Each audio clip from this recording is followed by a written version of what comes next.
L'Ethereum qui pump de 20%, le Bitcoin qui pump de 8%. Je vais vous expliquer pourquoi, quelles sont les raisons de ce revirement qu'on a eu actuellement sur le Bitcoin, qu'est-ce qui se cache un petit peu derrière et quelle est la news qui nous a fait pumper l'Ethereum de plus de 20%. Moi, je vais vous montrer mes analyses qui ont été invalidées. Encore une fois, c'est pas des trades. Moi, je rappelle encore une fois que je ne suis pas un analyste. Moi, je suis un trader. J'attends d'avoir le setup parfait pour entrer en position. Il y a beaucoup de mes analyses qui vont être fausses, mais simplement, j'ai pas pris d'action, j'ai pas pris de trade. Donc simplement, j'attends d'avoir le bon setup et dès que j'ai le bon setup, je passe à l'action. Vraiment, c'est la grosse différence. Je sais qu'il y a beaucoup de gens qui me disent « Oh, mais tes analyses, elles sont fausses. » Bah ouais, elles sont fausses, mais j'ai pas pris de trade, donc j'ai pas perdu d'argent. Donc, on va analyser tout ça. On va vraiment faire un grand point sur l'Ethereum, ce qui s'est passé et puis où est-ce qu'on est par rapport à ce pump. J'espère que cette vidéo vous plaira. On est parti. Crypto, donc, l'Ethereum a pumpé de 20% hier, on a la chart assez violent, on va revenir un petit peu sur les événements et pourquoi on a pump autant haut que ça.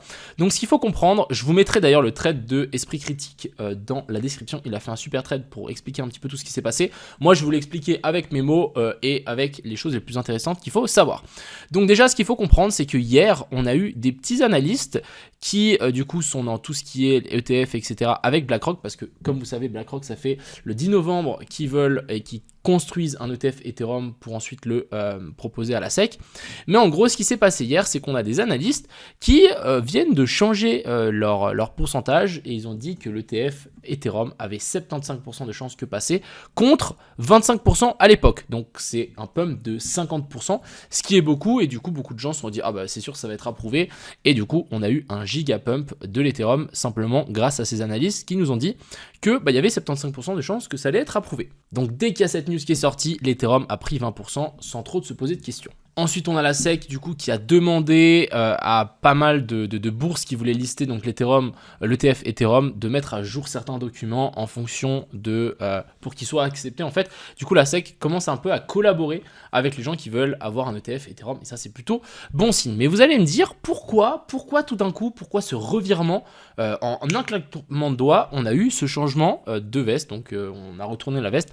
C'est peut-être en fait une question de politique. Comme vous savez, le 5 novembre ou le 8 novembre, je ne sais plus exactement, mais on a les élections aux États-Unis et on a du coup Trump contre Biden. Comme vous savez, Trump a repris beaucoup de popularité et Biden est peut-être un petit peu, on va dire, à l'écart. En plus, il est un peu vieux, etc. Moi personnellement je pense pas qu'il va passer mais bon encore une fois c'est que mon avis perso. En fait il veut mettre toutes ses chances de son côté et du coup les cryptos c'est quand même un énorme domaine qui va être à mon avis au centre de l'attention de ces élections politiques et c'est plutôt bon pour nous parce que qu'est-ce qui va se passer y a beaucoup de choses qui vont être bénéfiques pour les cryptos et si c'est bénéfique qu'est-ce qui se passe, ça va pumper un petit peu comme ce qu'on a eu hier, du coup potentielle approbation de l'Ethereum, de l'ETF Ethereum et du coup magnifique pump de 20%, donc tout le monde est content et les gens ils se disent ah mais c'est génial, on va voter pour les gens qui ont fait ça, si on simplifie le raisonnement. Donc à mon avis entre maintenant jusqu'au 5 novembre on risque d'avoir pas mal de news pour les cryptos en politique et ça c'est plutôt bon signe. Personnellement moi je m'attendais quand même à avoir un petit été un petit peu mou où on latéralise un petit peu, qu'on prenne un peu son temps. Je rappelle qu'on peut toujours pumper pour ensuite redumper, etc. Donc à voir comment ça va se passer, mais c'est sûr qu'avec les élections aux États-Unis, ça peut changer la donne et on peut se retrouver pourquoi pas avec un pump assez violent des cryptos et qu'on monte assez haut. Il faut non plus pas sous-estimer donc les ETF qui vont arriver sur Ethereum, sachant que BlackRock, on a fait pumper, regardez-moi le Bitcoin autant vite et autant haut. Imaginez cette même force dans l'Ethereum, sachant que Ethereum a une market cap de beaucoup plus petite que le Bitcoin. Ça peut aller très vite et ça peut aller très haut. Déjà, on l'a vu hier, on a eu un pump assez violent de cet Ethereum. Donc, on va faire quand même un petit tour sur l'Ethereum avant tout. Personnellement, moi, j'avais mon scénario une potentielle chute vers le bas. Donc, c'était mon analyse. J'ai pas pris de trade encore une fois. Je voulais, pourquoi pas, acheter beaucoup d'Ethereum ici en dessous parce que bien évidemment, on avait la rumeur de cet ETF, etc. Je me suis dit, il fallait vraiment en acheter. J'étais pas trop serein avec ces bottom-ci parce qu'on avait laissé quand même beaucoup de liquidités et j'étais pas forcément serein par rapport à ça. Et difficile de timer une news pareil qui arrive assez aléatoirement. Donc pour moi, ce potentiel scénario ici est invalidé, on verra ce que ça donne. C'est pas forcément pour moi le meilleur moment de long, sachant qu'on vient de récupérer la petite poche de liquidité qu'on a laissée juste ici et en plus on est dans la zone OTE de tout ce mouvement. Donc clairement j'ai pas forcément envie de long l'Ethereum ici, mais si on a potentiellement une petite correction, moi je rappelle encore une fois que j'ai envie de long, mais j'ai envie de long sur des potentielles corrections, pourquoi pas venir rechercher les dernières zones de fair value gap qu'on a laissées ici en 15 minutes sur la zone des 3351, ça me semblerait plutôt pas mal. Donc l'objectif, c'est de rien faire. Clairement, moi, je vais rien faire ici. Si vous avez des Ethereum, simplement holdez-les. Je pense que c'est vraiment le truc le plus simple. Et si jamais on commence à corriger un petit peu plus bas, ça pourrait être assez intéressant. J'ai du coup un abonné qu'on a discuté ce matin qui m'a dit « Imagine, l'ETF n'est pas accepté. » Bah là, ça peut vraiment être un énorme mouvement de manipulation. Ça peut piéger beaucoup de gens. Si vous êtes en long, pourquoi pas prendre des profits sur ces plus hauts-là. Moi, je pense que c'est vraiment pas déconnant, sachant que l'ETF n'est pas encore approuvé. Hein. C'est que des analystes qui ont dit que c'était monté de plus 50%. Donc, voilà, ce que je trouve vraiment intéressant à la charte qu'on doit tous regarder, c'est Ethereum contre le BTC. Si maintenant, les amis, on arrive à faire une clôture au-dessus de ça, ça veut dire qu'on aura notre boss, donc ça veut dire qu'on aura changé la structure, donc on sera passé de baissier à haussier, et si on passe ça, ça veut dire quoi? Ça veut dire qu'on va rentrer dans l'Ethereum Season, et là les gars, ça va devenir super intéressant. On a une énorme zone de fair value gap juste ici en 4 heures, bon on en a pas mal, donc on peut s'attendre, et moi j'ai bien envie de voir une clôture au-dessus de ça, pumper un petit peu, redescendre, venir chercher les zones de fair value gap ici, et ensuite vouloir repartir vers le haut, ce serait vraiment le top du top. Encore une fois, il faut une clôture en daily au-dessus ici de la zone des 0,052. Une fois qu'on aura ça, on sera à mon avis potentiellement dans cette Ethereum Season, et là ça peut vraiment devenir très bullish, parce que si on a l'Ethereum Season, sachez qu'après on a l'Alt Season, et là ça devient super intéressant. On va passer un petit coup sur le BTC.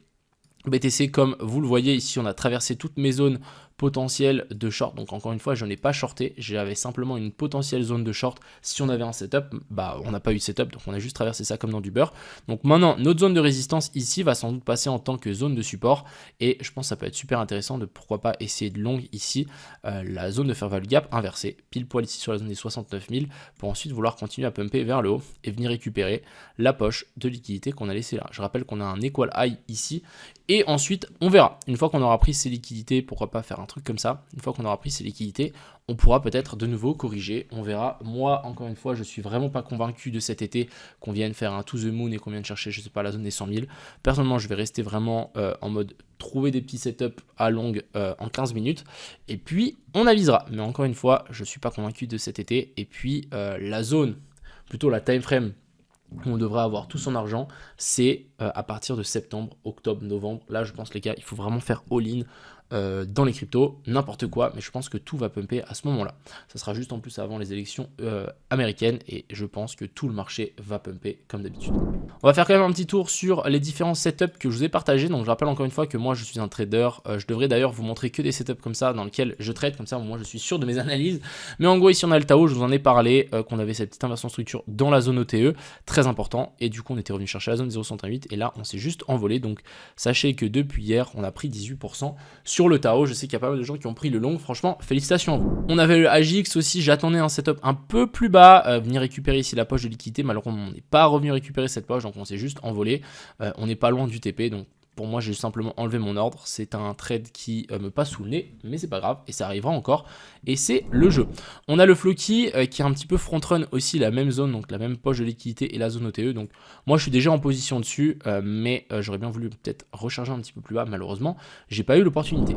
On a le fil aussi super intéressant. Moi j'ai réussi à prendre le trade, donc on l'a long dans la zone de fair value gap ici. Je vous en ai parlé hier avec la petite inversion structure plus la prise de liquidité qu'on avait là, très clean.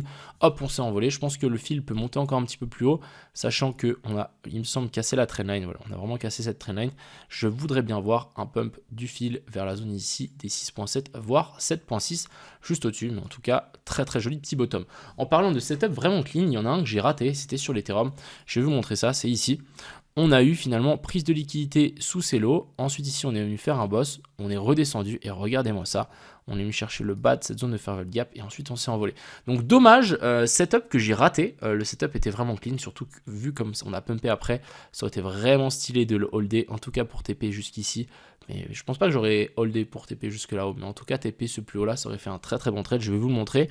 Donc on serait rentré sur la zone de fair value gap juste ici, stop loss sous ces lots. Alors on va faire ça comme ça, TP là, donc ça nous aurait donné quand même un trade de 5.7R, ça aurait été vraiment très correct. Mais voilà, setup qu'on a raté, mais setup super clean. Donc vraiment essayer de chercher ce genre de setup, et franchement ça sera du pain béni.